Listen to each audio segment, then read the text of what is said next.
Okay, so how's everybody doing? So I'll take you a pan over the brewery flat here. And I use the term brewery flat because the extractor, or the hops extractor, is a separate component or a separate part of this model. And I'll talk to you about that in a second. But before I do, you know how I mentioned earlier about, sometimes the last 5% of a model can be the hardest to complete. And I'll give you an example of that. Like everything went really good with this brewery flat, went quite smoothly.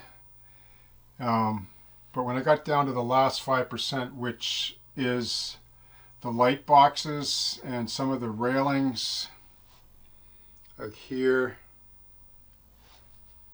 and here and there, which I'm glad I didn't brass, by the way, because I've already bumped them a few times and they never broke. So yeah, the last 5%, I'm sure a lot of you can relate to this. It's not, well, I guess it is. You can lose momentum, you can get distracted, right? Like, I don't mean lose your passion for the layout that you've designed or are stoked about or whatever. I just mean that you can get distracted and you can get onto another model that's saying, we all have models that are unfinished, right? So in order for me to deal with that factor, the psychological factor, that sometimes it's hard to overcome. Like, I just pushed through it. Like, as you know, this was the last part that I finished right here, the light boxes and this last loading bay. And then a little bit of gack on the roof line there, and then this end cap right here.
And for some reason, I had the hardest time getting motivated to do that.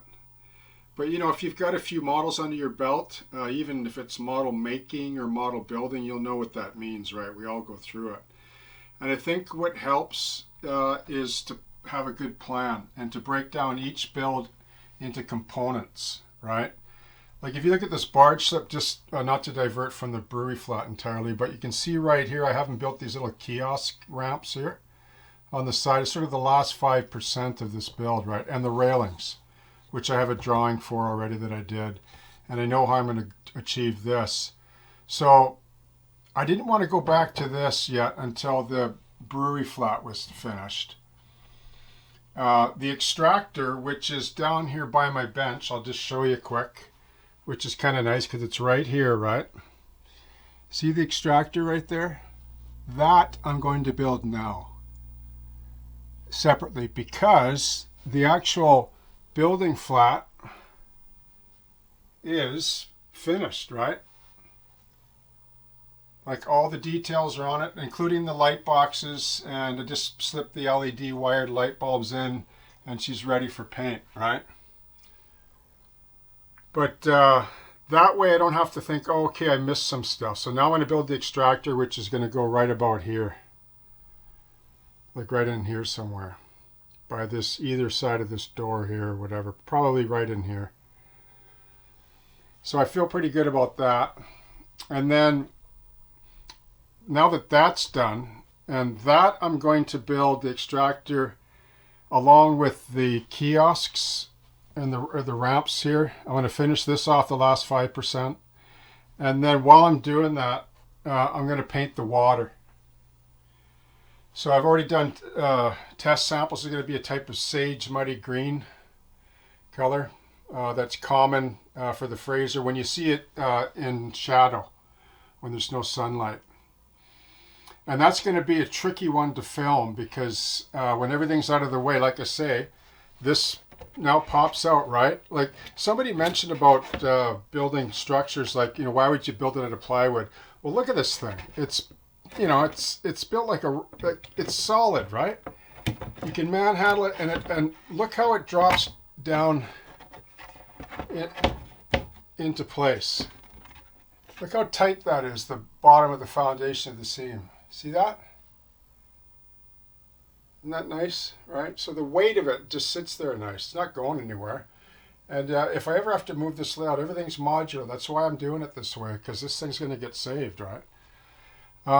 Yeah, so the water, just in closing, is going to be tricky to film. I've done some separate featurettes, like glazing, but I'm going to do my best to cover it. The only problem is when I get in here and start doing the glazing process, it's, you know, you fix the camera from here, let's say, and then, you know, you're bumping it. Like it's in the way, so there's a lot of movement that has to take place. And I don't know if it'll photograph well, but I'll try to do feature close-ups and add in so because it's a pretty boring process. So there'll be probably 10 or 12 layers, glazes on it to get the color that I want. So, okay, so that's basically what I'm going to be doing next. So I'm going to be working on the extractor here, and then finishing off the barge ramp because it's 95%. And then the water I'll be doing as well. And then these warehouses right here are pretty basic. They're not like the brewery build with all that detail on it. That's pretty. There's just one door there on that middle one. And then these will be functional loading bays right here. So this industry will be in service. Even though right now as we speak, and even far back as over a decade ago, it's been out of rail service as well. Actually, these rail spurs, I don't even know if there's two there anymore. Actually, just one, I think. But they serve actually Axton, this stainless steel industry. It's a steel fabricating industry, which is what this parking lot will be dedicated to. So there'll be trucks and lots of action here for that. You know, coil cars probably, and I might even add another spur actually into this side. I got quite a bit of room over here, so